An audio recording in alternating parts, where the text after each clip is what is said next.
कहानी को पूरा समझने के लिए कहानी के पहले भाग को ज़रूर देखें। उसका लिंक मैं आपको डिस्क्रिप्शन बॉक्स में दे दूंगी और साथ में कमेंट बॉक्स में पिन भी कर दूंगी, तो आप वहां से भी जाकर देख सकते हैं। चर्च में सभी कैंडल जलाकर अपना विश मांगते हैं। कनक और जिहान एक साथ खड़े होकर अपना हाथ जोड़कर प्रे करते हैं, लेकिन जिहान की नज़र कनक पर होती है, जिसे कनक महसूस कर रही थी। लेकिन एक और नज़र थी जो कनक और जिहान को ही घूर रही थी, और वो थी अजय की नज़र। कुछ देर बाद सभी दूसरी जगह के लिए निकल जाते हैं। ऐसे ही घूमते हुए शाम के 6 बज जाते हैं।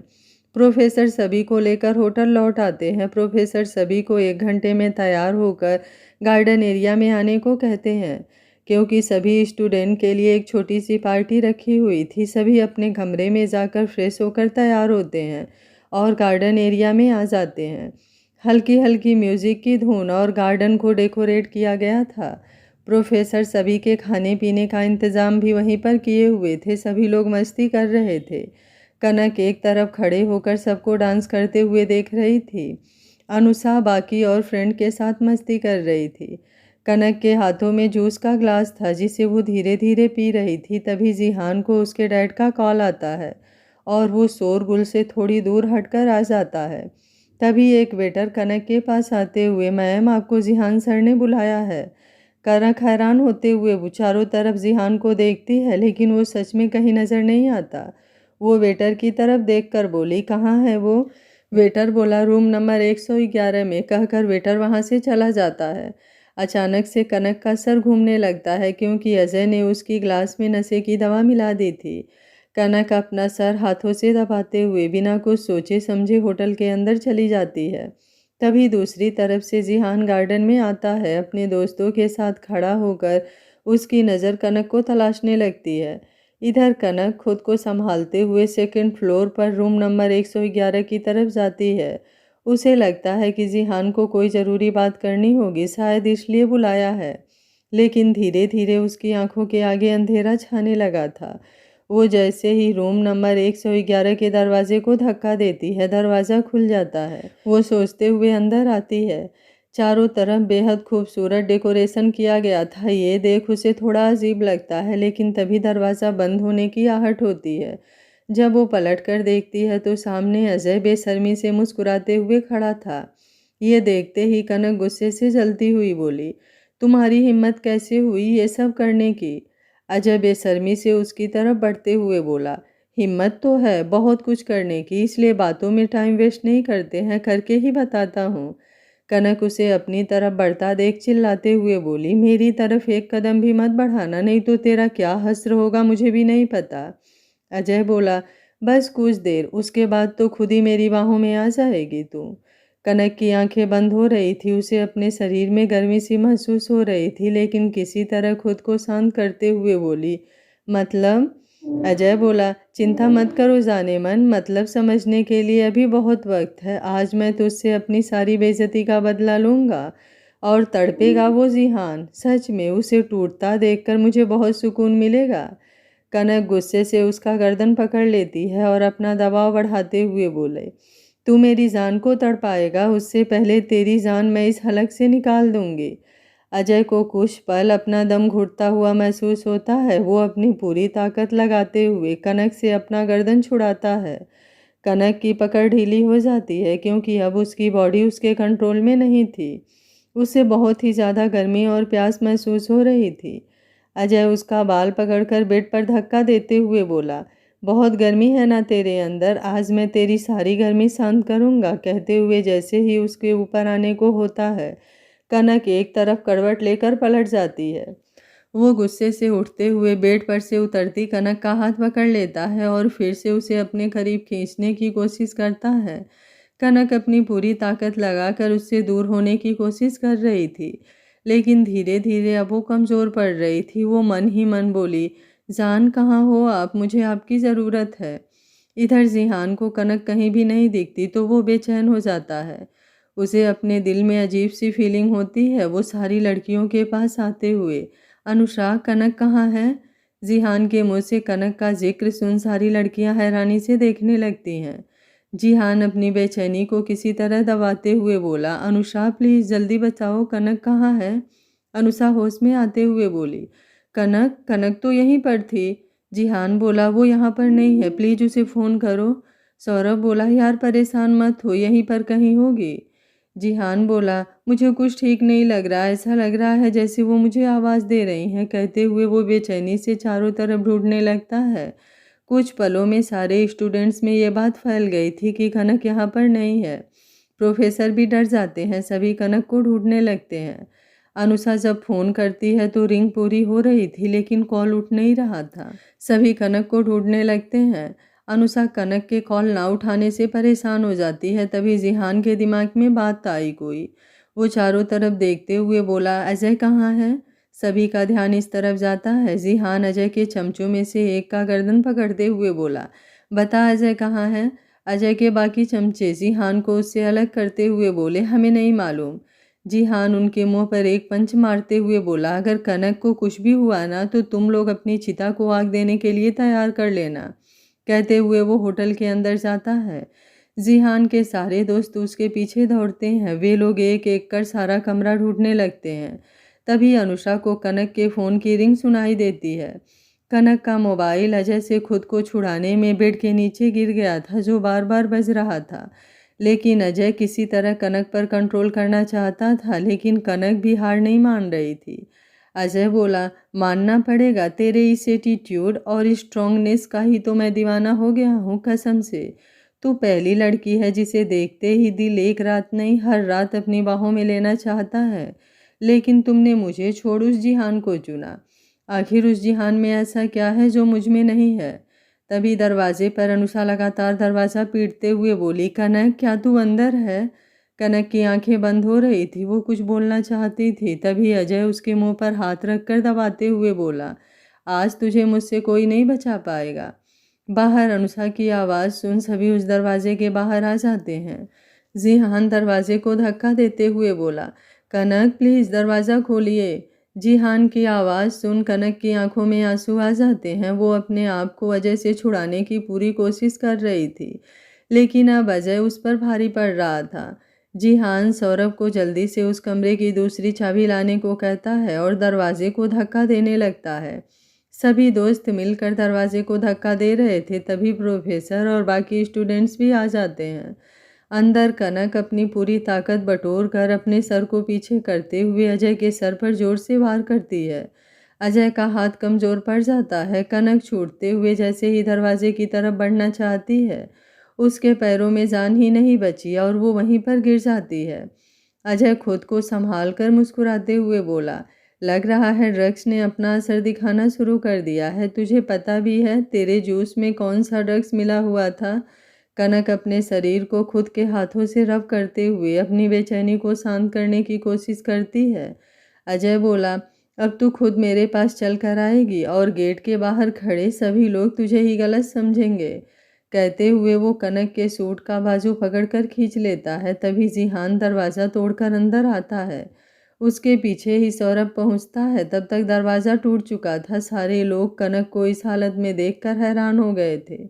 कनक खुद को खड़ा करने की कोशिश कर रही थी। अजय जल्दी से प्रोफेसर की तरफ आते हुए बोला, अच्छा हुआ सर आप लोग आ गए, वरना इसने मुझे बदनाम करने की पूरी कोशिश की थी। जिहान को तो इस समय कनक को छोड़कर ना कुछ दिखाई दे रहा था ना सुनाई। वो जल्दी से कनक को अपनी बाहों में थामते हुए बोला, कनक आप ठीक तो हैं ना? कनक अपनी टूटती आवाज़ में बोली, प्लीज़ हेल्प मी, मुझे बहुत गर्मी लग रही है, इसने मुझे ड्रग्स। कहते कहते कनक जिहान से लिपट जाती है। जिहान जल्दी से उसे अपनी बाहों में उठाते हुए कमरे से बाहर आता है। कनक अपने दोनों हाथ जिहान के गर्दन में लपेटे अपने चेहरे को उसके सीने में रगड़ रही थी। जिहान अनुषा को जल्दी से उसके कमरे का दरवाज़ा खोलने को कहता है। अनुषा के कमरा खोलते ही जिहान उसे लेकर अंदर वॉशरूम में बढ़ जाता है। सारे दोस्त कमरे में खड़े होकर हैरान परेशान हो रहे थे, उन्हें कुछ भी समझ नहीं आ रहा था। जिहान उसे गोद में लिए ही शावर ऑन करता है। शावर का पानी गिरते ही कनक गहरी गहरी सांसें लेने लगती है। अपने एक हाथ से अपने सूट को हटाने की कोशिश करने लगती है। जिहान उसके दोनों हाथों को पकड़ उसके होठों को लॉक कर देता है। कनक भी जिहान को चूमने लगती है, लेकिन इस वक्त वो चूमने से ज़्यादा जिहान को बाइट कर रही थी। जिहान अपनी आंखें बंद किए हुए धीरे धीरे सॉफ्टली चूम रहा था। कनक के काटने से वो शांत होकर उसे काटने देता है। कनक जब जिहान को शांत देखती है तो अपनी आंखें खोल जिहान की आंखों में देखती है। जिहान को एक दो जगह कट लग गए थे जिसे देख कनक अपना होश संभालती है। वो जिहान को खुद से दूर करते हुए बोली, प्लीज़ आप जाइए यहाँ से, इस वक्त मैं अपने होश में नहीं हूँ। मुझे नहीं समझ में आ रहा है मैं क्या कर रही हूँ। मेरे शरीर में मुझे बहुत गर्मी लग रही है। जिहान उसे मजबूती से, मेरे शरीर में जैसे आग सी लगी हुई है, मैं कंट्रोल नहीं कर पा रही हूँ। जिहान उसे मजबूती से अपनी बाहों में भरते हुए बोला, कुछ नहीं होगा, मैं हूँ ना, आई एम सॉरी आपके पास इतना लेट पहुँचने के लिए। कनक उसके गले लगकर रोने लगती है। सावर का गिरता पानी और कुछ जिहान पर अपनी फीलिंग निकालने के बाद कनक थोड़ा शांत हो रही थी। जिहान उसके बालों में धीरे धीरे अपनी उंगलियां चलाते हुए, बस कुछ देर और सब ठीक हो जाएगा। लगभग 20-25 मिनट तक लगातार पानी गिरने की वजह से कनक अब शांत हो गई थी। अब उसकी आंखें धीरे धीरे बंद हो रही थी। अनुषा और बाकी लड़कियां वॉशरूम के दरवाजे पर खड़ी जिहान और कनक को देख रही थी। जिहान शावर बंद कर हंगर में लटके तौलिए से कनक को लपेट देता है। अनुषा की तरफ देखते हुए उसके कपड़े बदलने में हेल्प करने को कहता है। अनुषा और सुषमा कनक को पकड़ती हैं। कनक पूरी तरह से बेहोश हो गई थी। जिहान वॉशरूम से बाहर आकर सौरभ को देखते हुए डॉक्टर को फ़ोन करने को कहता है। सौरभ बोला, मैंने फ़ोन कर दिया है, मैनेजर डॉक्टर को लेकर आता ही होगा, तब तक कपड़े बदल ले। जिहान अपने कमरे में जाकर कपड़े चेंज करता है। सारे लड़के उसके रूम में आ जाते हैं। इधर सारी लड़कियां कनक के कपड़े बदलकर उसे लेकर बाहर आती हैं और बेड पर लिटा देती हैं। अनुषा एक तौलिया लेकर उसके बालों को पोंछती है। तब तक जिहान अंदर आते हुए बोला, डॉक्टर अभी आया कि नहीं? सारी लड़कियां ना में सिर हिला देती है। तब तक मैनेजर डॉक्टर को लेकर आ जाता है। डॉक्टर सबको बाहर जाने को कहता है। जिहान अनुषा को वहीं पर रोक कर सबको लेकर बाहर आ जाता है। लेकिन इस वक्त उसके अंदर तूफान मचा था। वो खुद को शांत करने की पूरी कोशिश कर रहा था। सौरभ उसके कंधे पर हाथ रखते हुए बोला, सब ठीक है। जिहान अपनी लाल लाल आंखों से देखते हुए बोला, अजय कहीं भी नहीं जाना चाहिए, उसकी सज़ा मैं खुद तय करूँगा। प्रोफेसर बोले, लेकिन इसकी क्या गलती है? वो तो कह रहा है कि कनक ने उसे खुद बुलाया था। जिहान अपनी मुट्ठियाँ भींचते हुए बोला, आपको प्रोफेसर किसने बना दिया? यहाँ पर कनक की हालत देखकर भी आपको लग रहा है कि उसने बुलाया है? प्रोफेसर अपना सर नीचे कर लेता है। बाकी स्टूडेंट्स भी अपने में बातें करने लगते हैं। कुछ वक्त में डॉक्टर बाहर आता है। जिहान बोला, डॉक्टर क्या हुआ है? कहते हुए मन ही मन प्रार्थना कर रहा था कि जो सोच रहा है वो ना हो। डॉक्टर बोले, उन्हें ऐसा ड्रग्स दिया गया है जिससे वो बिना फिजिकल रिलेशन बनाए बिना शांत नहीं होंगी। लेकिन कमाल की बात है कि उन्होंने बिना किसी से फिजिकल हुए इस हद तक कंट्रोल कर लिया है। सारे सिस्टम इसी ओर इशारा करते हैं क्योंकि वो ड्रग्स हाई डोज मात्रा में दिया गया है। ये उनके विल पावर का कमाल है या उनकी किस्मत इतनी अच्छी है कि वो सेफ हैं। ये सुनते ही सारे स्टूडेंट्स हैरान हो जाते हैं। प्रोफेसर को अपनी गलती का एहसास होता है। जिहान अपनी आंखें बंद करके, यानी मेरा डर सही साबित हुआ, आपको ड्रग्स दिया गया था, वो अपनी आंखें खोलते हुए, डॉक्टर कोई चिंता की बात तो नहीं है ना? डॉक्टर बोले, मैंने उन्हें एंटीडोज इंजेक्शन दे दिया है और पानी की बोतल भी लगा दी है। उनके कमरे में एसी का टेम्परेचर बढ़ा दीजिए ताकि जल्दी से जल्दी उनकी बॉडी ठंडा हो सके। सुबह फिर देखूंगा। मैंने ब्लड ले लिया है, रिपोर्ट कल शाम तक आएगी और डिटेल में समझा सकूंगा। घबराने की कोई बात नहीं है। डॉक्टर के जाने के बाद जिहान अंदर कमरे में आ जाता है। अनुषा उसके सिरहाने बैठ उसके सर पर पानी की पट्टियां रख रही थी। सौरभ सारे स्टूडेंट्स और टीचर्स को अपने अपने कमरे में जाने को कहता है। सभी वहां से चले जाते हैं। सौरभ, धीरज और विनीत कमरे में आते हैं। सारी लड़कियां भी आकर बेड पर बैठ जाती हैं।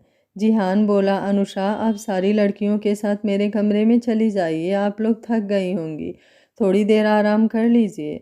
अनुषा बोली, मैं ठीक हूँ और मैं कनक को छोड़कर कहीं नहीं जा रही, आप लोग जाकर आराम कर लीजिए, आप लोग भी थक गए होंगे।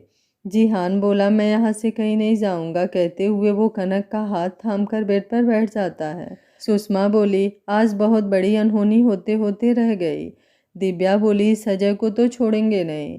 दीपा बोली, उस कुत्ते ने ज़रूर कॉलेज के पहले दिन की बेइज्जती का बदला लेने के लिए ये सब किया है।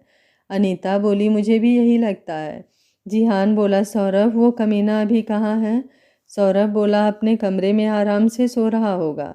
धीरज बोला, तू चिंता मत कर, कल सुबह होने से पहले हम उसे असली जगह दिखा देंगे। जिहान सख्त आवाज़ में बोला, सुबह नहीं अभी। मैनेजर से उसके कमरे की चाबी लेकर उसे और उसके चमचों को उठाकर मुंबई पार्सल कर दे, उसका सारा हिसाब वहीं होगा। सौरभ हाँ में सर हिलाते हुए धीरज और विनीत के साथ कमरे से बाहर आ जाता है। सारी लड़कियां बैठे बैठे नींद में चली जाती हैं। जिहान अनुषा से कहकर सबको ठीक से सुलाने को कहता है। अनुषा सबको ठीक से बेड पर सुला देती है। जिहान, अनुषा आप भी थोड़ा आराम कर लीजिए। अनुषा बोली, मैं ठीक हूँ, मुझे नींद नहीं आ रही है। जिहान आगे कुछ नहीं कहता। अनुषा सोफे पर जाकर बैठ जाती है। कनक की ऐसी हालत देखकर उसे रोना आ रहा था। जिहान कनक के सर पर पट्टियां रखते हुए उसे एकटक देख रहा था। कनक के हाथों में कुछ खरोच के निशान आ गए थे। शायद अजय से खुद को छुड़ाने के दौरान ये चोट लग गई थी। जिहान उन चोटों पर अपना हाथ रखकर मन ही मन बोला, सॉरी जान, आज आपको इतनी तकलीफ हुई, लेकिन चिंता मत कीजिए, उस कमीने को इस हरकत की ऐसी सजा दूंगा कि कोई दूसरा अजय ऐसे ही हिमाकत करने से पहले 1000 बार सोचेगा। अनुषा जिहान को देख रही थी। उसके दिमाग में बहुत सारे सवाल घूम रहे थे। जब उसे नहीं रहा जाता तब वो जिहान को आवाज़ लगाती है। जिहान चौंकते हुए अनुषा को देखता है। अनुषा बोली, आपको कैसे पता चला कनक खतरे में है? जिहान कनक को देखते हुए बोला, पता नहीं, बस अजीब सी फीलिंग हो रही थी। कनक को वहाँ पर ना देखकर मन बेचैन हो उठा था। अनुषा बोली, क्या आप कनक से प्यार करते हैं? ये सुनते ही जिहान के होठों पर मुस्कान आ जाती है। वो कनक का हाथ अपने हाथ में लेते हुए बोली, आप जो चाहे नाम दे सकती हैं हमारे रिश्ते को, प्यार, मोहब्बत, इश्क, चाहत, लेकिन जो भी है निस्वार्थ और निश्चल है। ये मेरी सांसें बन चुकी हैं, मेरी जिंदगी है। अनुषा बोली, क्या कनक भी आपसे? वो आगे कुछ नहीं कह पाती। जिहान मुस्कुराते हुए कहता है, ये बात आप कनक से ही पूछ लीजिएगा। अनुषा बोली, मुझे खुशी होगी अगर कनक आपसे मोहब्बत करती हो तो मैं हर कोशिश करूंगी आप दोनों को मिलाने की, क्योंकि आज आपने इसे बचाकर अपने प्यार को साबित किया है। जिहान कुछ नहीं बोलता। अनुषा भी चुप हो जाती है। इधर विनीत, धीरज, सौरभ मैनेजर से चाबी लेकर अजय और उसके चमचे को उठाकर हाथ पैर बांधकर मुंह पर कपड़ा कस देता है और एक गाड़ी बुक कर उसमें इन चारों को डालकर विनीत और धीरज को उसी वक्त मुंबई के लिए रवाना कर देता है। ये सब करने के बाद जब कनक के कमरे में आता है, अनुषा और जिहान अभी भी जगे हुए थे। सौरभ अनुषा के पास बैठते हुए बोला, आप हमारे कमरे में जाकर थोड़ा आराम कर लीजिए, अभी पूरी रात बाकी है। अभी रात के 10:30 बज रहे हैं। अनुषा बोली, कोई बात नहीं, मैं ठीक हूँ। सौरभ भी ज़्यादा जोर नहीं देता क्योंकि कमरे में जिहान था। बाहर सारे स्टूडेंट्स बातें बनाने लगते। सभी खामोशी से बैठे हुए थे। आधी रात को सौरभ और अनुषा एक दूसरे के कंधे से लगे हुए बैठे बैठे सोफे पर ही सो जाते हैं, लेकिन जिहान की आंखों में नींद नहीं थी। सुबह के 4 बजे अचानक से कनक नींद में कसमसाते हुए डर कर चिल्लाती हुई उठकर बैठ जाती है।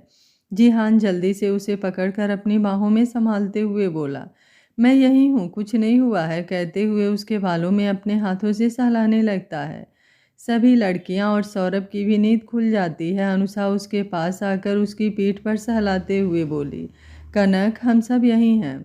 कनक आंखें खोलकर सबको देखती है। सबको देखकर एक सुकून की सांस लेती है। जिहान उसे बेड पर लेटाते हुए उसके हाथों से पानी की निडिल खींचकर हटा देता है, क्योंकि अचानक खिंचाव पड़ने से कनक के हाथों से ब्लड आने लगा था। जिहान एक कार्टन लेकर ब्लड साफ करके कुछ देर दबाकर रखता है। कनक जिहान का हाथ पकड़े धीरे धीरे नींद की आगोश में चली जाती है। अगली सुबह जिहान अनुषा को कनक के पास बैठाकर अपने कमरे में फ्रेश होने चला जाता है। उसके साथ सौरभ भी आता है। कुछ देर में प्रोफेसर आकर कनक को देखते हुए बोले, हम लोग आज घूमने का प्रोग्राम कैंसिल कर देते हैं। अनुषा बोली, नहीं सर, आप बाकी स्टूडेंट्स को लेकर चले जाइए, मैं कनक के पास रुकती हूँ। दिव्या, सुषमा, दीपा और अनीता भी बोली, सर हम लोग कनक के पास ही रहेंगे, आप लोग स्टूडेंट्स के साथ चले जाइए।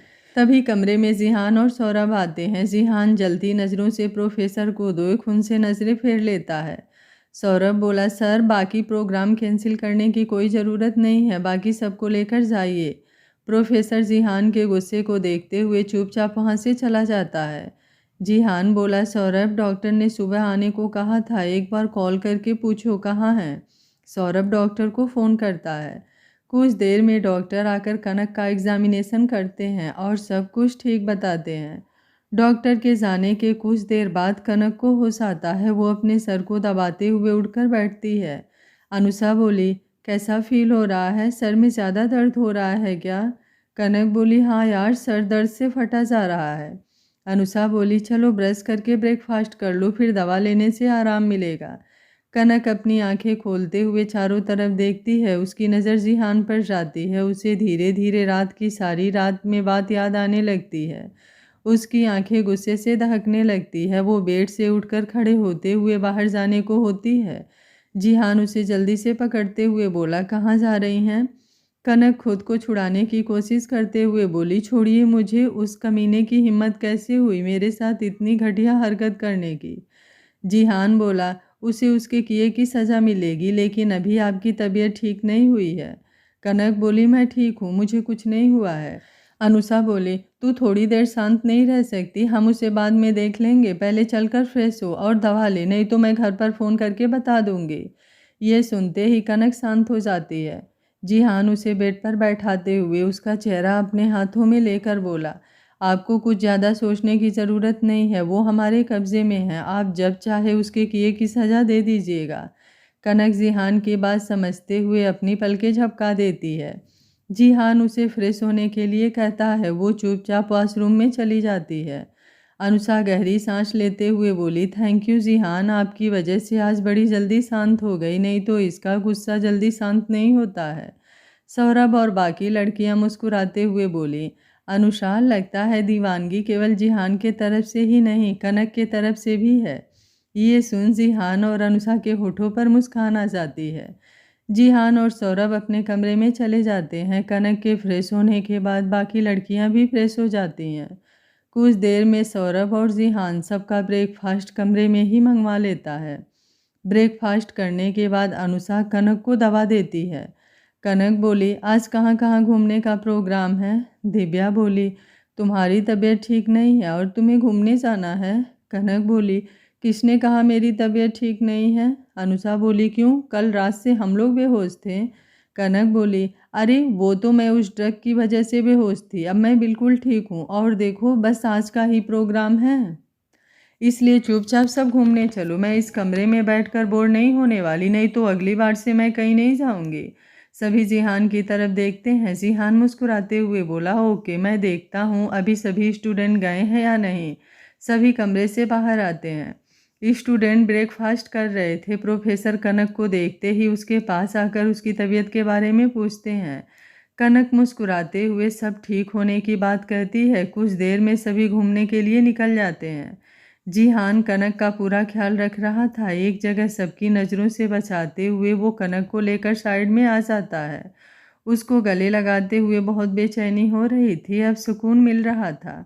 कनक भी उसके सीने से लगी आंखें बंद कर, कल के लिए आपको थैंक यू, शायद आप कल नहीं आते तो। ये सुनते ही जिहान उसके होठों पर अपने हाथ रख देता है और उसकी आंखों में देखते हुए बोला, मैं पहले से ही बहुत शर्मिंदा हूँ और शर्मिंदा मत कीजिए। मैं वक्त पर नहीं पहुँच पाया, इसके लिए सॉरी। कनक अपने होठों पर से उसके हाथ हटाते हुए बोली, आप वक्त पर पहुँचे थे तभी तो मैं खुद को संभाल पाई। जिहान बोला, अब इन बातों को छोड़ते हैं, आप ठीक है, यही मेरे लिए बहुत है। कनक भी उसके गले से लग जाती है। सभी घूम कर आने के बाद खाना खाकर अपने अपने रूम में चले जाते हैं। अनुषा कनक के लेटते ही बोली, चल अब मुझे पूरी बात बता। कनक कन्फ्यूजन से बोली, कौन सी बात? अनुषा उसे घूरते हुए बोली, इतनी जल्दी भूल गई? कल सुबह तूने कहा था कि कल रात में सारी बातें बताएगी। कनक मुस्कुराते हुए बोली, अब तो तुझे पता ही है, फिर क्या जानना है? अनुषा बोली, मुझे क्या पता है, मुझे कुछ नहीं पता। कनक बोली, मैं जिहान से प्यार करने लगी हूँ और जिहान भी मुझसे प्यार करते हैं।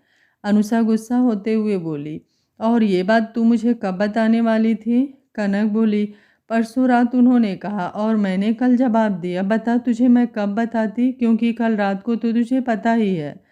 अनुषा मुस्कुराते हुए ओके बोली, लेकिन घर पर कब बताने वाली है? कनक बोली, अभी कुछ दिन किसी को पता नहीं चलना चाहिए, जब तक जिहान की पढ़ाई पूरी नहीं हो जाती। तू भी जानती है पापा और भाई को इस समय पता चला तो कहीं नाराज भी हो सकते हैं। अनुषा बोली, चल ठीक है, मैं तेरे लिए बहुत खुश हूँ, क्योंकि जिहान सच में तुमसे बहुत प्यार करते हैं।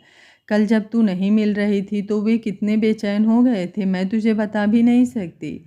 अजय के साथ उस कमरे में देखकर भी उनकी आंखों में एक पल के लिए भी ना कोई शक आया, ना कोई सवाल।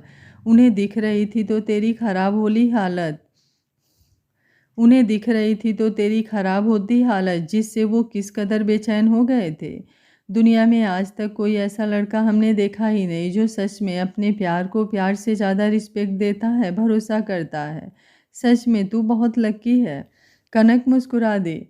अनुषा के मुंह से जिहान के बारे में सुनकर इस वक्त उसे जिहान पर और ज़्यादा प्यार आ रहा था। ऐसे ही दोनों सहेलियां बातें करते हुए सो जाती हैं। इधर जिहान सौरभ के साथ बेड पर लेटा हुआ था और सौरभ को कनक के बारे में बता रहा था। सौरभ बोला, भाभी ने तेरा प्यार एक्सेप्ट कर लिया है, मैं बहुत खुश हूँ तेरे लिए, लेकिन अपने मॉम डैड को कब बताने वाला है? जिहान बोला, सोच रहा हूँ अगले हफ्ते मॉम डैड की 25वीं एनिवर्सरी है, उसी पर सब दोस्तों के साथ कनक को भी इनवाइट कर मॉम डैड से मिला देता हूँ। सौरभ बोला, बिल्कुल ठीक कहा, अंकल आंटी के एनिवर्सरी के दिन उनको बहू गिफ्ट में देंगे। जिहान मुस्कुराते हुए बोला, मेरा तो ठीक है, लेकिन तू अपने दिल की बात कब बताने वाला है? सौरभ हड़बड़ाते हुए बोला, कौन सी दिल की बात? जिहान उसकी तरफ देखते हुए बोला, तुझे क्या लगता है तू मुझे कुछ नहीं बताएगा तो मुझे पता नहीं चलेगा? हम लोग बचपन से साथ हैं, दोस्त से ज़्यादा भाई हैं, तेरी हर हरकत से मैं वाकिफ़ हूँ। सौरभ बोला, जानता हूँ, पहले तो भाभी को अंकल आंटी से मिला, अभी मैंने तो उसके दिल की बात भी नहीं जानी है। जिहान बोला, मैं भी तेरे लिए खुश हूँ, क्योंकि अनुषा तेरे लिए परफेक्ट पार्टनर है। सौरभ मुस्कुरा देता है। थोड़ी देर में दोनों दोस्त भी सो जाते हैं। अगली सुबह सभी स्टूडेंट्स मुंबई के लिए रवाना होते हैं। जिहान अपनी गाड़ी से सौरभ और बाकी लड़कियों के साथ गाड़ी में बैठता है। तभी कनक, गाड़ी की चाबी मुझे दीजिए, आज मैं ड्राइविंग करूँगी। जिहान हैरानी से बोला, आप गाड़ी ड्राइव कर लेंगे? अनुषा बोली, डरिए मत, ये अच्छी गाड़ी ड्राइव करती है। सुषमा बोली, जिहान चाबी दे दो, हम लोग भी आज इसके एक और टैलेंट देखेंगे। जिहान मुस्कुराते हुए चाबी कनक को दे देता है। कनक ड्राइविंग सीट पर बैठती है, जिहान उसके पास पैसेंजर सीट पर। दीपा, अनीता और सुषमा, दिव्या पीछे की सीट पर बैठती हैं, सबसे पीछे सौरभ और अनुषा। कनक गाड़ी हाईवे पर दौड़ा देती है। वो सच में बहुत अच्छी ड्राइव कर रही थी।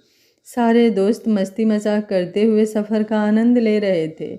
कनक गाड़ी में म्यूजिक सिस्टम ऑन करती है। एक बेहद रोमांटिक गाना बजने लगता है। बाहों के दरमियाँ दो प्यार मिल रहे, जाने क्या बोले मन, डोले सुन के बदन। कनक गाने के बोल खुद गुनगुना उठती है। जिहान और सारे दोस्त हैरानी से कनक को देख रहे थे, लेकिन कनक तो अपने में गुम थी। अनुषा धीरे से बोली, जब ये बहुत खुश होती है तो ये गाना गाती है, सभी के होठों पर मुस्कान आ जाती है। जिहान तो कनक की आवाज़ में ही डूब चुका था। जिहान कनक को देखने में सब कुछ भूल चुका था और सारे दोस्त इन दोनों को देखने में बिजी थे। आसमां को भी ये हंसी राज है पसंद, उलझी उलझी सांसों की आवाज़ है पसंद। मोती लुटा रही है सावन की बदलियाँ, बाहों के दरमियाँ दो प्यार मिल रहे। एकाएक कनक गाना बंद करते हुए ओ तेरी की। अनुषा बोली, क्या हुआ कनक? कनक बोली, कुछ नहीं, ये अपने से जो गाड़ी आगे जा रही है ये बार बार हमारी गाड़ी को ओवरटेक कर रही है। साइड देने के बावजूद भी ना ये आगे निकल रही है ना हमें आगे निकलने दे रही है। सभी की नज़र साइड में चल रही गाड़ी पर जाती है। अनुषा बोली, तो देख क्या रही है, सबक सिखा इनको। कनक मुस्कुराते हुए बोली, सब लोग अपनी सीट बेल्ट बांध लीजिए। जिहान बोला, आप क्या करने वाली हैं? कनक जिहान को एक नज़र देख गाड़ी की स्पीड बढ़ा देती है। सुषमा चिल्लाते हुए बोली, यार हम लोग हाईवे पर हैं, इतनी तेज़ मत चलाओ। लेकिन अब कनक किसी की भी नहीं सुन रही थी। सभी कनक को देख रहे थे। कुछ ही देर में वो गाड़ी कनक के गाड़ी के पीछे हो गई थी। कनक अपना हाथ बाहर निकालते हुए सारी उंगलियों को मोड़ अंगूठा नीचे की तरफ करते हुए मुस्कुरा देती है। उस गाड़ी में 4 लड़के बैठे हुए थे जो ड्राइविंग कर रहे थे। कनक का ठेंगा दिखाते हुए देखकर गुस्से से पागल हो चुका था और एकाएक उनकी गाड़ी साइड से एक पेड़ से टकरा जाती है। अनुषा पीछे की ओर देखते हुए मुस्कुरा देती है। कनक कुछ देर में ही अपनी गाड़ी की स्पीड कम करती है। सभी को सांस में सांस आती है। अनुषा हंसते हुए बोली, वाह मेरी जान, कमाल कर दिया तूने। अब ये कमीने फिर किसी से पंगा नहीं लेंगे। सौरभ बोला, आप दोनों लड़कियां पागल हो गई हैं। उसको सबक सिखाने के लिए खुद की जान खतरे में कौन डालता है? कनक बोली, किसने कहा स्पीड बढ़ाने से जान खतरे में आ जाती है? जान खतरे में तब आती है जब हमारा ध्यान ड्राइविंग से भटकता है। और पिछले आधे घंटे से मैं उस गाड़ी को साइड दे रही थी। पहले उन्होंने ही हमसे पंगा लिया था। जिहान नाराजगी से गाड़ी के बाहर देखने लगता है। दिव्या बोली, ये तूने ड्राइविंग कहाँ से सीखी? अनुषा बोली, हमने भाई से सीखी है। दीपा बोली, क्या तुम्हारे भाई इतनी तेज ड्राइविंग करने देते हैं? कनक बोली, बिल्कुल नहीं, इसलिए तो आज मौका मिला था। सौरभ बोला, जिस दिन आपके भाई मिलेंगे ना, मैं आप दोनों की कंप्लेन करूँगा। अनुषा गुस्सा होते हुए बोली, अगर भाई को आपने कंप्लेन की ना तो हम लोगों से बुरा कोई नहीं होगा। सौरभ बोली, ये तो अजीब बात हो गई, पहले चोरी फिर सीना जोरी। अनुषा मुंह फुला लेती है। सौरभ के चेहरे पर मुस्कान आ जाती है। अनीता बोली, यार ड्राइविंग का मज़ा तो ले लिया, लेकिन अब पेट में चूहे कूद रहे हैं। कनक बोली, ओके, रास्ते में कहीं रेस्टोरेंट देखकर मैं गाड़ी रोकती हूँ। कहते हुए जिहान की तरफ देखती है, लेकिन वो गाड़ी के बाहर देख रहा था। कनक के होठों पर मुस्कान आ जाती है। वो जिहान की नाराज़गी समझ रही थी। कुछ देर में ही रास्ते पर एक ढाबा दिखता है। अनीता गाड़ी रुकवाती है। कनक गाड़ी साइड में लगाकर जब बाहर आती है तो सभी ढाबे की तरफ बढ़ जाते हैं। जिहान भी जाने लगता है। तभी कनक पीछे से हाथ पकड़कर गाड़ी के एक साइड खींच लेती है। जिहान कनक को देखते हुए खामोश रहता है। कनक उसके गले में अपना हाथ डालते हुए बोली, इतना नाराज क्यों है? जिहान बोला, आपको नहीं पता? कनक ना में सिर हिला दिया। जिहान बोली, आप क्यों नहीं समझ रही हैं? आपके सांसों से अब मेरी धड़कन जुड़ी है और जिस तरह से आज अपने गाड़ी चलाई, कुछ भी हो सकता था। कनक बोली, मैंने कहा ना, जब ध्यान ड्राइविंग से भटकता है तब खतरा होता है। जिहान बोला, लेकिन आगे से आप इतनी स्पीड में गाड़ी मत चलाइएगा। मैं आपको नहीं खोज सकता, किसी भी कीमत पर नहीं। यह आपको याद रखना होगा। कनक बोली, ओके बाबा, ध्यान रखूंगी। चलिए अब नाराज़गी छोड़ दीजिए। जिहान मुस्कुराते हुए उसके कमर में अपने हाथ लपेट उसकी आंखों में देखते हुए बोला, जब आप इस तरह से मनाएंगी मेरा दिल तो बार बार नाराज होने को कहेगा। कनक मुस्कुराते हुए बोली, अच्छा। जिहान मुस्कुराते हुए उसके माथे पर चूम लेता है। कनक अपनी आंखें बंद कर लेती है। जिहान बोला, चलिए, नहीं तो सब यहीं पर आ जाएंगे ढूंढते हुए। कनक जिहान के साथ ढाबे की तरफ बढ़ जाती है। सभी खाना खाकर मुंबई के लिए निकल पड़ते हैं। अब की बार ड्राइविंग सीट जिहान संभालता है। कनक उसके पास बैठती है। मुंबई पहुंचते हुए शाम हो जाती है। जिहान दीपा, अनीता, सुषमा और दिव्या को हॉस्टल छोड़ता है। कनक और अनुषा कॉलेज से अपनी बाइक लेकर अपने घर की तरफ निकल जाती हैं। जिहान पहले सौरभ के घर जाता है, फिर वहां से अपने घर के लिए निकल जाता है। अगले दिन से सभी का कॉलेज चालू हो जाता है। ऐसे ही एक हफ्ता गुजर जाते हैं। अगले दिन जिहान के मम्मी पापा के शादी की 25वीं सालगिरह होती है, जिसमें जिहान सभी को इनवाइट करता है। कनक को थोड़ी घबराहट होती है। अनुषा उसके हाथ पर अपने हाथ रखते हुए उसे शांत होने का इशारा करती है। जिहान भी कनक की घबराहट महसूस कर रहा था। सभी अपनी अपनी कॉफ़ी पीकर क्लास में चले जाते हैं। जिहान कनक को मैसेज करता है और उसे थोड़ी देर के लिए पीछे के गार्डन एरिया में बुलाता है। कनक मैसेज देखकर क्लास से निकल पीछे के गार्डन एरिया में जाती है, जहां पर जिहान पहले से ही उसका इंतज़ार कर रहा था। कनक को देखते ही उसके पास आकर बाहों में भर लेता है। कनक भी खामोशी से उसके सीने से लग जाती है। कुछ देर बाद जिहान उसका चेहरा अपने हाथों में भरते हुए बोला, कुछ कहना है आपको? कनक बोली, नहीं, बस समझ नहीं आ रहा मैं आपके घर कैसे आऊँ, मतलब। जिहान बोला, कनक, डरने की कोई ज़रूरत नहीं है। मेरे मॉम डैड बहुत अच्छे हैं और मैं नहीं चाहता कि हम अपना रिश्ता उनसे छुपाएं। कनक बोली, मैं समझ रही हूँ, लेकिन अभी मुझे थोड़ी घबराहट हो रही है। जिहान बोला, बस आप ये सोचिए, बाकी दोस्त भी तो आ रहे हैं, तो आप भी तो हमारी दोस्त हैं। कनक बोली, क्या आपके मम्मी पापा मुझे पसंद करेंगे? जिहान मुस्कुराते हुए बोला, पहले आप आइए तो आपको खुद पता चल जाएगा। कनक बोली, आना ज़रूरी है? जिहान बोला, बहुत ज़रूरी है, मैं वेट करूँगा आपका, आप आएंगी ना? कनक जिहान की आंखों में अपने लिए इतनी चाहत देखकर इनकार नहीं कर पाती। वो हाँ में सिर हिला देती है। जिहान उसके माथे पर किस करते हुए सीने में भर लेता है। कुछ देर बाद दोनों अपने अपने क्लास में चले जाते हैं। अगले दिन जिहान और सौरभ कॉलेज नहीं आते। वो अपने मॉम डैड के एनिवर्सरी की तैयारी कर रहे थे। लंदन से उसके दोनों चचेरे भाई आ गए थे। उसका बड़ा भाई लंदन में भारतीय मूल की रहने वाली एक लड़की से शादी कर लिया था। उनके साथ एक सहेली आई थी जो जिहान को देखते ही उस पर फिदा हो गई थी। उसका नाम सैली था। जिहान सौरभ के साथ हाल का सारा डेकोरेशन करवा रहा था। सैली रेलिंग पकड़कर जिहान को देखते हुए आहें भर रही थी। शाम होते ही गेस्ट आने शुरू हो गए थे। धीरज और विनीत भी आ गए थे। चारों दोस्त जिहान के कमरे में बैठे तैयार हो रहे थे। इधर कनक के घर उनकी फैमिली भी कहीं जाने के लिए तैयार हो रही थी। कनक के घर में उसके मम्मी पापा, भाई, दादा दादी थे। अनुषा कनक के पापा के दोस्त की बेटी थी। कनक के पापा एक सरकारी कर्मचारी थे, लेकिन उसके दादाजी एक बिजनेसमैन थे। उस बिजनेस को अब कनक का भाई आदर्श राजपूत संभाल रहा था। अनुषा का घर भी उनके घर के पास ही था। अनुषा के दादा और कनक के दादा ने मिलकर बिजनेस स्टार्ट किया था और आज ये बिजनेस पूरे इंडिया और विदेश में भी टॉप 10 में आता था। अनुषा के पापा आदर्श के साथ बिजनेस संभालते थे। अनुषा का एक छोटा भाई था जो अभी 10वीं में पढ़ रहा था। अनुषा और कनक की दोस्ती बचपन से ही थे। वे दोनों बेस्ट फ्रेंड थी। दोनों में बहनों जैसा प्यार था। दोनों के मम्मी पापा दोनों को अपने बच्चों जैसा प्यार करते थे। कनक की मम्मी उसको अपने साथ चलने के लिए कह रही थी। कनक बोली, मम्मी, मेरे दोस्त के मम्मी पापा के शादी की सालगिरह है और उसने पहली बार हम लोगों को बुलाया है। अगर आप लोगों ने पहले से बताया होता तो हम लोग उन्हें मना कर देते, लेकिन अब इस टाइम मना करना अच्छा नहीं लग रहा है। कनक के पापा बोले, कोई बात नहीं बच्चा, आप और अनुषा अपने दोस्त के यहाँ जाइए, लेकिन टाइम से आ जाइएगा। कनक और अनुषा खुश होते हुए तैयार होने चली जाती हैं और उनकी फैमिली तैयार होकर निकल जाती है।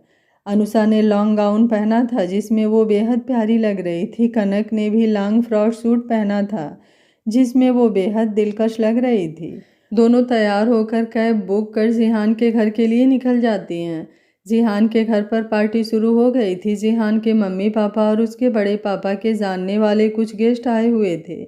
जिहान की मम्मी अलका जी बोली, जिहान, आज तू मुझे किसी से मिलवाने वाला था ना, क्या हुआ, अब तक नहीं आए? जिहान अपने मम्मी के गले लगते हुए बोला, पहले आपके शादी की सालगिरह की बहुत सारी शुभकामनाएं। आप और डैड हमेशा ऐसे ही एक साथ रहें और मेरे स्पेशल गेस्ट बस आने ही वाली है। विराज रघुवंशी बोले, मतलब कोई लड़की है? जिहान झेपते हुए बोला, यस डैड। जिहान को ऐसे शर्माता देख अलका जी उसके गालों पर हाथ रख बोली, क्या तू उससे प्यार करता है? जिहान हाँ में सर हिला देता है। जोया कूदते हुए बोली, वाह, मतलब मैं अपनी भाभी से मिलने वाली हूँ। अलका जी बोली, ये तो हम मिलने के बाद डिसाइड करेंगे। जिहान पीछे से उनके गले लगते हुए बोला, बिल्कुल मॉम, इसलिए तो आज बुलाया है। विराज रघुवंशी जिहान के सर पर हाथ रखते हुए बोले, मुझे अपने बेटे की पसंद पर विश्वास है। उसने अपने लिए परफेक्ट पार्टनर ही चुना होगा। सौरभ बोला, बिल्कुल अंकल जी, हमारी भाभी करोड़ों में एक है। तभी अचानक हाल में हलचल मच जाती है। जिहान का दिल शोर करने लगता है। वो अपनी मॉम से अलग हटते हुए हॉल के दरवाजे की ओर देखता है जहाँ से अनुषा और कनक आ रही थी। गेस्ट में आए हुए लगभग सभी लोगों की नज़रें उन दोनों पर टिकी थी। अनुषा और कनक सबकी नज़रें खुद पर देख थोड़ी नर्वस हो रही थी। तभी उसकी नज़र जिहान पर पड़ी। जिहान को देखते ही उसके होठों पर मुस्कान आ गई। तभी उसकी नज़र जिहान के थोड़ी दूर खड़े अपने मम्मी पापा, दादा दादी और भाई पर पड़ी। कनक और अनुषा दोनों हैरानी से उन लोगों को देख रही थी। वे लोग भी कनक और अनुषा को देखकर कुछ पल के लिए हैरान हो गए। आदर्श मुस्कुराते हुए आगे बढ़कर दोनों को अपने गले से लगाते हुए बोला, जब आप दोनों को यहीं आना था तो हमारे साथ ही आ जाती। कनक बोली, भाई, मुझे क्या पता था कि आप लोग भी यहाँ आ रहे हैं। जिहान, उसके दोस्त और मम्मी पापा हैरानी से कनक और अनुषा और आदर्श को देख रहे थे। आदर्श उन दोनों को लेकर अपने मम्मी पापा के पास आते हुए बोला, वैसे आपकी दोस्त कौन है, कहीं जोया तो नहीं? कनक बोली, भाई, ये जोया कौन है? तभी जोया सामने आते हुए बोली, मैं। अनुषा और कनक जोया को हैरानी से देख रहे थे। अनुषा आदर्श का हाथ पकड़कर खींचकर थोड़ा उसे अपनी तरफ से झुकाते हुए, भाई ये हमारी होने वाली भाभी हैं क्या? कनक बोली, भाई अगर ऐसी बात है ना तो हम दोनों आपसे आज बहुत गुस्सा हैं। आदर्श परेशान होते हुए बोले, आप दोनों कैसी बातें कर रही हैं? कनक बोली, तो आप इनको कैसे जानते हैं? कनक की मम्मी कनक के पास आते हुए उसका कान पकड़कर, मेरे बेटे को क्यों परेशान कर रही है? कनक चिल्लाते हुए बोली, मम्मी क्या कर रही हैं? थोड़ी पार्टी का ख्याल तो कर लीजिए, सब क्या सोचेंगे? कितनी निर्दयी माँ है, अपनी मासूम सी बेटी को सता रही है। मम्मी हैरानी से मुंह खोले कनक को देखती हैं।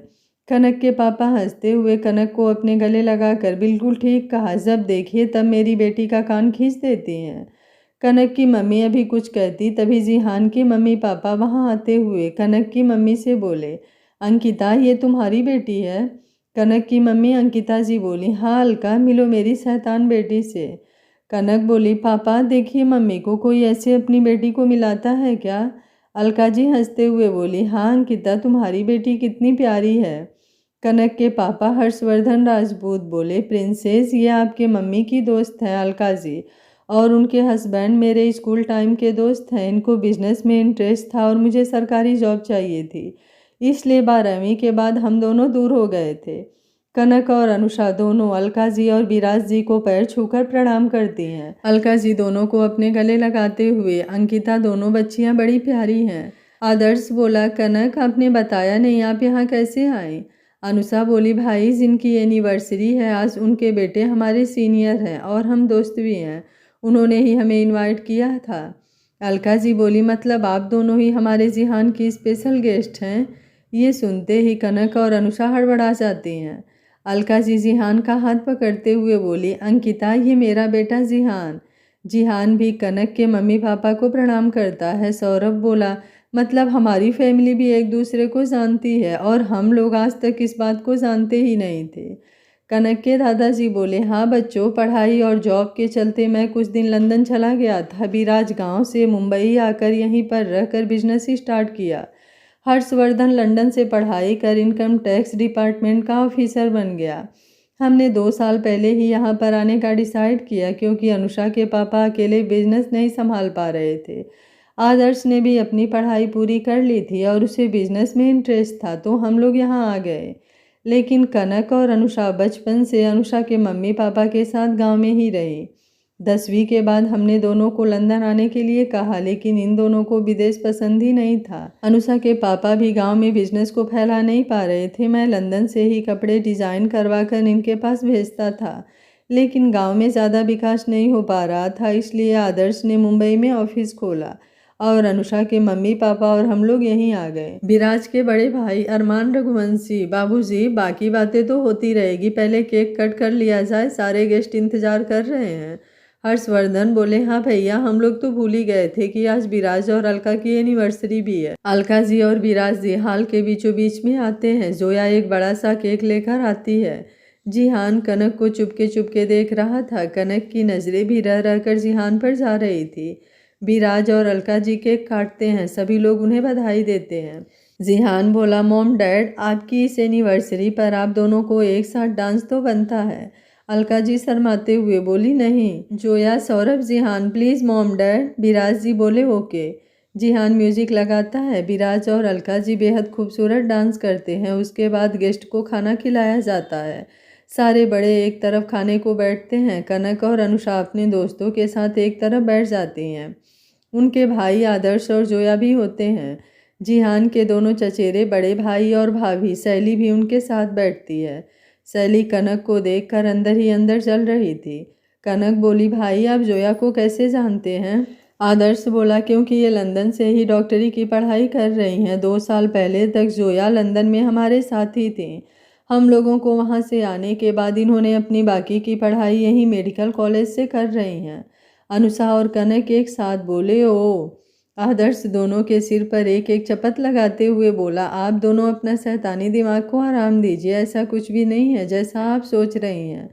कनक मुस्कुराते हुए बोली, वैसे आपको कैसे पता कि हम क्या सोच रहे हैं? आदर्श बोली, आप दोनों भूल रही हैं, हम आपसे बड़े हैं और आप दोनों शैतान की हर हरकत को हम जानते हैं। अनुषा बोली, वैसे भाई हम दोनों क्या सोच रहे हैं, क्यों ना। आदर्श अनुषा के मुंह पर हाथ रखते हुए बोला, चुपचाप खाना खाइए। कनक और अनुषा हाई फाई करते हुए, आप पहले घर चलिए, बाकी बातें वहाँ होंगे। आदर्श अपना सर हिलाते हुए, आप दोनों का कुछ नहीं हो सकता। अनुषा और कनक जोर जोर से हंसने लगती हैं। जोया बोली, वैसे मेरे पास भी एक ऐसी खबर है जो आप दोनों की बोलती बंद कर देगी। आदर्श बोला, जल्दी बताइए जोया, नहीं तो ये दोनों शैतान मेरा दिमाग खा जाएगी। जिहान जोया की तरफ घूरते हुए खांसने लगता है। जोया मुस्कुराते हुए, आदर्श आपकी दोनों बहनें हमारी भाभियां बन जाए तो क्या बात होगी। ये सुनते ही कनक और अनुषा शर्म से लाल हो उठती हैं। दोनों बहाना बनाकर वहां से उठकर अपने मम्मी पापा के पास आ जाती हैं। आदर्श जोया से हाई फाई करते हुए बोला, वाह जोया, आपने तो एक बार में ही इन दोनों शैतानियों को भगा दिया। जिहान और सौरभ वहां से उठकर दूसरी तरफ आ जाते हैं। कुछ देर बाद सभी गेस्ट विदा लेते हैं। कनक की फैमिली भी जाने को तैयार हो जाती है। अलका जी और विराज जी अंकिता और हर्षवर्धन जी से बोले, अंकिता, मुझे तुम्हारी बेटी कनक मेरे जिहान के लिए बहुत पसंद है। जिहान की पढ़ाई भी पूरी होने वाली है। मेरे बेटे को तो तुमने देख ही लिया है और हम लोगों को जानती है। अगर तुम्हारी फैमिली में सबकी रजामंदी हो तो इस रिश्ते के बारे में एक बार सोचना। हर्षवर्धन जी बोले, अलका जी, मुझे इस रिश्ते से कोई ऐतराज़ नहीं है। हमारी दोस्ती रिश्तेदारी में बदले, इससे अच्छा भला क्या हो सकता है। लेकिन कनक का भी फर्स्ट ईयर है, अभी वो शादी के लिए तैयार नहीं होगी। विराज जी बोले, हर्ष, हम तेरी बात समझते हैं, बस हम लोग ये चाहते हैं कि अगर दोनों बच्चे आपस में मिले और एक दूसरे को पसंद करें तो हम लोग जिहान की पढ़ाई पूरी होने के बाद इनकी एंगेजमेंट कर देंगे और शादी इन दोनों की जब मर्जी होगी तब करेंगे। दादाजी बोले, शादी विवाह बच्चों का खेल नहीं है, पहले तुम इसके बारे में जिहान से बात करो, हम भी कनक से बात करते हैं, तब कोई फैसला लेंगे। अलका बोली, जी जी बाबूजी, जैसा आप कहें। कनक अनुषा इस समय बाहर थी क्योंकि धीरज, विनीत, दीपा, अनीता, सुषमा और दिव्या सभी जा रहे थे जिन्हें बाहर गोद तक छोड़ने आई थी। दोनों उन लोगों के जाने के बाद वे दोनों जिहान और सौरभ के साथ अंदर आती हैं। दोनों अपने मम्मी पापा के पास आकर बैठ जाती हैं। हर्ष जी बोले, ठीक है, तो अब हम लोग चलते हैं, फिर मुलाकात होगी। दादी जी बोली, ऐसा करो, एक दिन तुम पूरी फैमिली के साथ हमारे घर डिनर पर आओ। विराज बोला, जी ज़रूर माँ, हम लोग टाइम निकाल कर आते हैं। इसी तरह सब विदा लेते हैं। कनक की फैमिली के जाने के बाद अलका जी जिहान के पास आकर बोली, बेटा, हमें आपकी पसंद बेहद पसंद आई। जिहान अलका जी के गले लगते हुए बोला, थैंक यू मॉम। जोया बोली, अच्छा, उस समय तो बड़ी खांसी आ रही थी। जिहान जोया के बाल खींचते हुए बोला, मॉम, ये चूहिया सबके सामने ही हमारी पोल खोल रही थी। जोया बोली, अच्छा, और वो दोनों आदर्श को कितना तंग कर रही थी। सौरभ बोली, अच्छा, तो तू क्यों चिढ़ रही थी, कहीं सच में तो। जोया पैर पटकते हुए अपने कमरे में चली जाती है। सौरभ और जिहान जोर जोर से हंसने लगते हैं। विराज जी बोले, क्या बात है जो मेरी प्रिंसेस को इतना चिढ़ा रहे हैं आप लोग। जिहान बोला, कुछ नहीं डैड। अलका जी बोली, अच्छा, अब बहुत मस्ती हो गई, सभी लोग अब सोने जाइए। जिहान और सौरभ अपने कमरे में सोने चले जाते हैं। बाकी सभी लोग अपने अपने कमरे में सोने चले जाते हैं। दिन ऐसे ही पंख लगाकर उड़ रहे थे। कॉलेज में सभी दोस्त मिलते थे। जिहान और कनक नॉर्मल दोस्तों की तरह रहते थे, लेकिन कभी कभी जिहान अकेले में कनक को गले लगा लेता। दोनों के परिवार वालों ने उनसे बात करके उनके रिश्ते पर सहमति दे दी थी। जिहान की पढ़ाई पूरी होते ही दोनों का एंगेजमेंट रखा हुआ था। इसी बीच एक दिन सौरभ ने भी अनुषा से अपने दिल की बात बताई। अनुषा को भी सौरभ पसंद था, इसलिए उसका भी जवाब हाँ ही था। सारे दोस्त अपनी लाइफ में खुश थे। वक्त गुजरते हुए फाइनल एग्ज़ाम आ गया था। विनीत दीपा को पसंद करता था। धीरज सुषमा को प्यार करता था। कॉलेज पूरा होने पर सुषमा और धीरज की शादी होने वाली थी। सभी इस वक्त एग्ज़ाम में बिजी हो गए। जिहान के फाइनल एग्ज़ाम शुरू हो गए थे। देखते देखते एग्ज़ाम भी ख़त्म हो गया। सारे दोस्त आज एक रेस्टोरेंट में मिल रहे थे क्योंकि सारे सीनियर का कॉलेज में अब आखिरी दिन था। उसके बाद सभी 1 महीने बाद धीरज और सुषमा की शादी में मिलने वाले थे। 2 महीने बाद कनक और जिहान के एंगेजमेंट का दिन निकला था।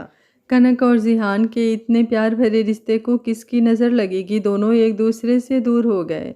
आगे क्या होगा इस कहानी में जानने के लिए देखते रहिए कहानी का अगला भाग। कहानी आगे आप लोगों को और भी ज़्यादा एंटरटेन करेगी, इसलिए कहानी को देखने के लिए चैनल को सब्सक्राइब कर लीजिए और वीडियो को लाइक कर दीजिएगा। अगर आपको कहानी पसंद आ रही है तो अपने फ्रेंड दोस्तों के साथ शेयर भी कर दीजिएगा। Thank you for watching. मिलते हैं कहानी के अगले भाग में।